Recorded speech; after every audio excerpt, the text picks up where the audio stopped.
पहला चीज सुनिए, हम लोग किसका कैलकुलेशन कर रहे हैं अब? एरिथमेटिक मीन का।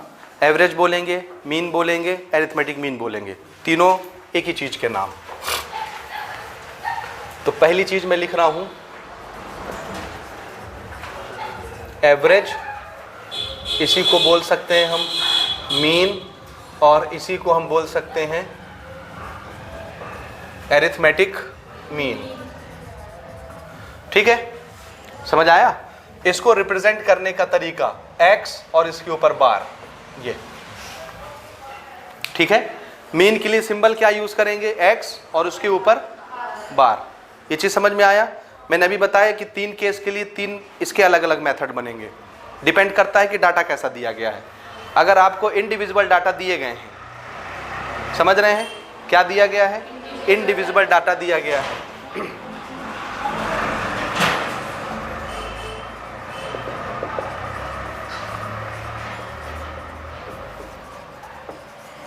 तो फिर आप मीन का कैलकुलेशन कैसे करेंगे? अब ये इंडिविजुअल डेटा चाहे अरेंज फॉर्म में हो या रॉ मटेरियल के फॉर्म में हो, रॉ समझ रहे हैं ना, रॉ डेटा रैंडमली दिया हो, कैसा भी दिया हो। सपोज पहला नंबर है x1, दूसरा नंबर है x2, तीसरा है x3, चौथा है x4, पांचवा है x5, ऐसे करके आपको बहुत सारे डेटा दिए गए हैं। ठीक है ना, क्या दिए गए हैं? बहुत सारे डेटा दिए गए हैं। ये नंबर्स होंगे, समझ रहे? जैसे मैं एग्जांपल ही लेके चलता हूं ना, मैं XY में आपको नहीं समझाता, नंबर्स ही लेके मैं आपको बताता हूं।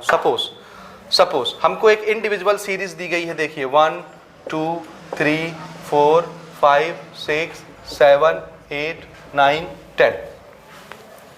ठीक है, ये एक सीरीज दे दी हमको, इंडिविजुअल है, डिस्क्रीट है, ग्रुप्ड है, कंटिन्यूअस है, क्या है? क्या बोलेंगे? क्यों इंडिविजुअल? सिंगल लाइन, कोई फ्रीक्वेंसी नहीं दी है, समझ रहे हैं? तो मीन कैसे निकाला जाएगा? मीन निकालने का सीधा सा तरीका, आप ये सिंबल लिखेंगे, इसको कैपिटल लिखा करेंगे ना, हमेशा याद रखिएगा, कैपिटल X, उसके ऊपर बार। निकालने का तरीका, ये जितने ऑब्जर्वेशंस लिखे हुए हैं सबको सम करिए और जितने ऑब्जर्वेशंस हैं उससे डिवाइड कर दीजिए। समझ आया? तो क्या करना है हमको?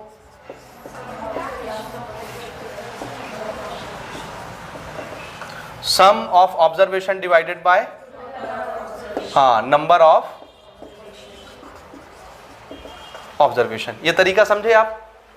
समझे कि नहीं समझे? अगर मैं इसको x से रिप्रेजेंट करूं, x1 x2 x3 x4 x5 x6 x7, ऐसे x x x x, तो सभी x को क्या करना है? ऐड। ये x है, सपोज x, सभी x को क्या करना है? ऐड। एडिशन के लिए हम लोग सिंबल यूज करेंगे ये, this is submission of x। x क्या है? ये डेटा, ठीक है ना, डिवाइडेड बाय नंबर के लिए n। इस साइन का मतलब क्या? सिग्मा। इसका नाम क्या है? सिग्मा। सिग्मा का मतलब होता है ऐड करना। क्या करना? ऐड करना। जितने x आपको दिख रहे हैं सबको क्या कर दीजिए? ऐड। सिग्मा मतलब ऐड करना, तो सबको आप ऐड कर देंगे। और n क्या चीज है? टोटल नंबर, यानी ये कितने हैं उसकी फ्रीक्वेंसी। समझ रहे हैं ना? ओके, तो ये कितना आया अगर मैंने इसको बोला करने के लिए? तो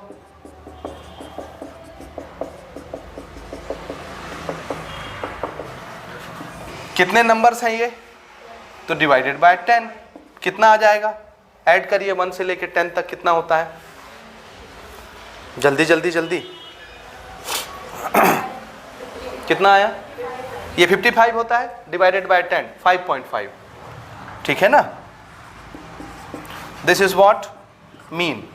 एरिथमेटिक मीन बोलो, एवरेज मीन बोलो, मीन बोलो, एवरेज बोलो, कुछ भी बोलो, सब चलेगा। ठीक है, पहला तरीका जब डाटा कैसा दिया हो? इंडिविजुअल के लिए। समझ आया? लेकिन जब डाटा आपको डिस्क्रीट फॉर्म में दे, डिस्क्रीट मतलब अब नंबर तो रहेंगे, उसके फ्रीक्वेंसीज भी आ जाएंगे, 2 कॉलम आ जाएगी, लेकिन ग्रुपिंग नहीं होगी। ठीक है ना, ध्यान से समझिएगा। दूसरा हम लोग लिख रहे हैं फॉर डिस्क्रीट सीरीज या डिस्क्रीट डेटा मीन कैसे निकाला जाएगा। ठीक है, इसको समझिएगा ना। जैसे मैं अभी मार्क्स वाले एग्जांपल ले रहा था, है ना, क्या ले रहा था? मार्क्स वाले। तो फॉर एग्जांपल यहां पर मैं लिख रहा हूं ऑब्जर्वेशन, ऑब्जर्वेशन। ऑब्जर्वेशन तो किसी चीज का हो सकता है, जैसे मार्क्स का एग्जांपल लिया तो ऑब्जर्वेशन हमारा क्या बन जाएगा, मार्क्स। ठीक है, और उसके बाद कितने स्टूडेंट हैं, नंबर ऑफ स्टूडेंट। नंबर, जहां भी नंबर शब्द आया तुरंत समझ जाइए वो क्या है, फ्रीक्वेंसी। फ्रीक्वेंसी के लिए हम लोग एफ यूज करेंगे, स्मॉल एफ। ठीक है, क्या यूज करना है, small F. This is observation, इसको हम लोग एक्स से रिप्रेजेंट करेंगे, स्मॉल एक्स। ये हो गया, हो गया, समझ आ रहा है। जैसे किसी को नंबर मिला x1 35, 35 मार्क्स कितने बच्चे को मिले, 3 बच्चे को मिले। This is number 3। फ्रीक्वेंसी समझ रहे हैं ना, कि नंबर लिख के बताऊं आपको, समझ जाएंगे, समझ जाएंगे, समझ जाएंगे। ठीक है, अगला मार्क्स है 38, अलग अलग है इसलिए 1 2 लिख रहा हूं। मार्क्स के लिए मैंने x रिप्रेजेंट किया है। 38 मार्क्स कितने बच्चे को मिला, एक बच्चे को, चेंज, समझ रहे हैं। अगला है 44, कितने बच्चे को मिला, 3 बच्चे को, ये लो। बात समझ रहे हैं आप। ऐसे करते करते करते जितने होंगे सबको लिख लेंगे हम। मान लो xn और ये fn, ये मिल गया, यहां तक हो गया। ये क्या है, ऑब्जर्वेशंस। ये क्या है, क्या है, फ्रीक्वेंसी। ये लिख लिए हम। अब हमको क्या करना है, तो आंसर है हमको दोनों को मल्टीप्लाई कर देना है। हमको करना क्या है, देखिए मेथड वही है। क्या करना होता है, sum of observation divided by number of observation. तो ये क्या चीज है, हाँ, तो ऑब्जर्वेशन का सम यहां मिलेगा, सम ऑफ ऑब्जर्वेशन। आप चाहें तो ऐसे भी कर सकते हैं, देखिए सम ऑफ ऑब्जर्वेशन। और ये क्या चीज है, फ्रीक्वेंसीज। फ्रीक्वेंसीज क्या चीज होती है, नंबर, कितनी बार आया। So this is sum of frequencies, यानी नंबर ऑफ ऑब्जर्वेशन। यही चीज ना है, फ्रीक्वेंसी ही नंबर ऑफ ऑब्जर्वेशन होती है ना, समझ रहे हैं। कितनी बार आया, तो ये टोटल करोगे तो पता चल जाएगा कितनी बार आया, कितने बच्चे हैं। ठीक है, ऐसे। तो हमको क्या करना है, इसका सम डिवाइडेड बाय इसका सम, आंसर। समझे क्या करना है, ये सबका सम डिवाइडेड बाय ये सारे नंबर, टोटल नंबर जितने रिपीट हो रहे हैं, जितने 20, जैसे मान लो ये टोटल मार्क्स जितने बने, कितने थे ये 20, 20 ही लिखे थे ना, 35 35 35, 38 44 44 44, ऐसे टोटल 20 लिखे थे, 20 बच्चे थे। ठीक है ना, तो टोटल मार्क्स ऐड करिए, डिवाइडेड बाय कितने ऑब्जर्वेशन थे, 20, 20 से डिवाइड कर दीजिए, खत्म कहानी। तो यही चीज हो गई ना, समझे। तो आप चाहे ऐसे कर लीजिए, समझे, चाहे आप ऐसे कर लीजिए। तो इसमें हम मीन कैसे निकालेंगे, mean, this is sum of observation divided by total number of observation. ये मेथड समझ आया, sum of observation divided by, हाँ, total number of observation. Clear है, ये क्लियर है, यहां तक समझ गए आप। ये किसके लिए था, डिस्क्रीट डाटा के लिए ऐसे करेंगे आप। ठीक है, बोलिए। अब कंटिन्यूअस डाटा जब आएगा तब क्या करेंगे, सी फॉर कंटिन्यूअस डाटा या कंटिन्यूअस सीरीज।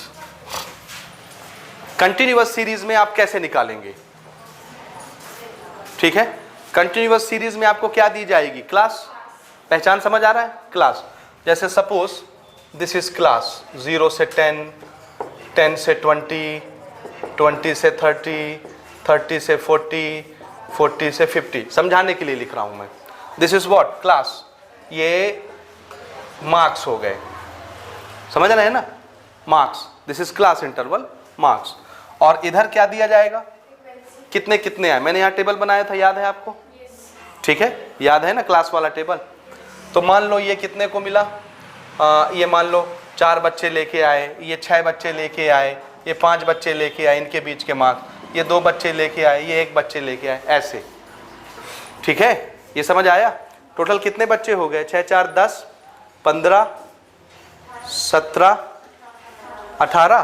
तो हम इसको ऐसा करते हैं, 20 बना देते हैं टोटल। ये लो, हो गए 20 हो रहे हैं। ठीक है, ये जो भी मार्क्स आ रहे हो 50 तक के हैं, हमको सिर्फ समझना है। समझ आया। ये क्या चीज है, मार्क्स, क्लास। और ये क्या चीज है, फ्रीक्वेंसी। ठीक है, क्लास फ्रीक्वेंसी। अब जब ये सिंगल होता था, मार्क्स जब सिंगल सिंगल होते थे डिस्क्रीट के रूप में, तो हम इन्हीं को जोड़ लेते थे, टोटल मार्क्स मिल जाता था, ये टोटल ऑब्जर्वेशन मिल जाता था, सबका सम डिवाइडेड बाय जितने नंबर होते थे उसे डिवाइड कर देते थे। लेकिन जब ये सिंगल होता था तब करते थे, अभी ये सिंगल नहीं है, ये क्या हो चुका है, ग्रुपिंग हो चुकी है। तो इसका हमको सिंगल वैल्यू चाहिए। अगर ये सिंगल फॉर्मेट में आ जाए तो इसी को जोड़ लेंगे और डिवाइडेड बाय नंबर कर देंगे तो मीन आ जाएगा। तो हम क्या करेंगे, इसकी एक सिंगल वैल्यू निकालेंगे। सिंगल वैल्यू निकालने का मतलब है मिड पॉइंट निकालना, मिड वैल्यू। मिड वैल्यू का एक नाम है क्लास मार्क। क्या बोलते हैं ओरिजिनल नाम, क्लास मार्क। कैसे निकालते हैं, lower limit upper limit add करिए, 2 से डिवाइड कर दीजिए, बीच वाला नंबर मिलेगा। समझ आ रहा है, दो नंबर जोड़िए, 2 से डिवाइड करिए, उन दोनों नंबर के बीच वाला नंबर मिलता है, उसको बोलते हैं मिड वैल्यू। उसका असली नाम क्या है, क्लास मार्क। समझ रहे हैं, तो यहां पर मैं लिख देता हूं, हालांकि ये नाम यूज नहीं करेगा क्लास 10th में, आपके लिए यहां पर यूज करना है मिड वैल्यू, और इसको हम लोग मानेंगे x। जो सिंगल डेटा होता है उसको क्या मान लेते हैं, ऑब्जर्वेशन का x। ठीक है, तो हमको क्या करना है, दोनों को जोड़ना है, 2 से डिवाइड करना है। जोड़िए, कितना आया 5, इन दोनों को जोड़िए 30 डिवाइडेड बाय 2 15, इन दोनों को जोड़िए 25, फिर 35, फिर 45, ये हो गया, ये x हो गया। समझ गए। अब आप चाहें तो ध्यान से सुनिए, अब आप चाहें तो दिस इज x, तो सब x को जोड़ दीजिए, सम ऑफ x मिल जाएगा। This is f, sum of f, तो sum of x divided by sum of f, mean यहां से निकल जाएगा। इसी का दूसरा एक अल्टरनेट तरीका यह है कि आप इन दोनों को मल्टीप्लाई कर लीजिए। क्या कर लीजिए, मल्टीप्लाई। हमको क्या कर, जैसे ही हम मिड वैल्यू निकालेंगे हम इनको मल्टीप्लाई करेंगे, किसको, फ्रीक्वेंसी को और इसको। तो यहां पर हम लिखेंगे product of f multiplied by x, product. तो इन दोनों को मल्टीप्लाई करना है आपको। समझ रहे हैं, ये कितना हो गया मल्टीप्लाई करने से 20, ये कितना हो जाएगा 90, ये कितना हो जाएगा 125, ये कितना हो जाएगा 70, ये कितना हो जाएगा 135। होगा कि नहीं होगा, होगा ना, ठीक। ये हो गया, ये fx आ गया। अब देखिए क्या करना है, ये है number of observation, so this is total number of observation. कितना आया, काउंट करिए, जोड़िए, 20 थे ना, टोटल नंबर ऑफ ऑब्जर्वेशन 20 थे, 20 स्टूडेंट। ठीक, ये है दोनों का सम। याद रखिए, जब आप क्लास से मिड वैल्यू निकालेंगे तो मिड वैल्यू का सम नहीं लेना है, मिड वैल्यू और इसको क्या करना है, मल्टीप्लाई, और उसका सम लेना है। समझ रहे हैं। सो सम ऑफ fx जो भी आता है काउंट कर लीजिए यहां, ठीक है। और मीन कैसे निकालेंगे, ये रहा total number of observation, sorry sum of observation, and this is number of observation. क्या करना होता है, दोनों को डिवाइड, आ जाएगा मीन निकल के। बात समझ रहे हैं। तो यहां पर हमको मीन निकालने के लिए क्या करना है, this is sum of observation divided by ये नंबर ऑफ ऑब्जर्वेशन, जो भी आंसर आएगा मीन आएगा। बात समझ रहे हैं। उस पर मत जाइए कि क्या नंबर लिखा हुआ है, कितना आ रहा है कितना नहीं आ रहा है, छोड़ दीजिए, क्योंकि हम क्वेश्चन बनाने नहीं बैठे, समझने बैठे मेथड को। समझ रहे हैं। तो जब ये क्लास इंटरवल दिया रहे, यानी कंटिन्यूअस डेटा, इसको क्या बोलते हैं, कंटिन्यूअस डेटा। ठीक है, तो जब कंटिन्यूअस डेटा देता है तो उसका फट से आपको क्या निकालना है, मिड वैल्यू। मिड वैल्यू का असली नाम क्या है, क्लास मार्क। क्लास मार्क कैसे निकालते हैं, समझ रहे हैं। ये यहां पर नोट कर लीजिएगा, मिड वैल्यू कैसे निकाली जाती है,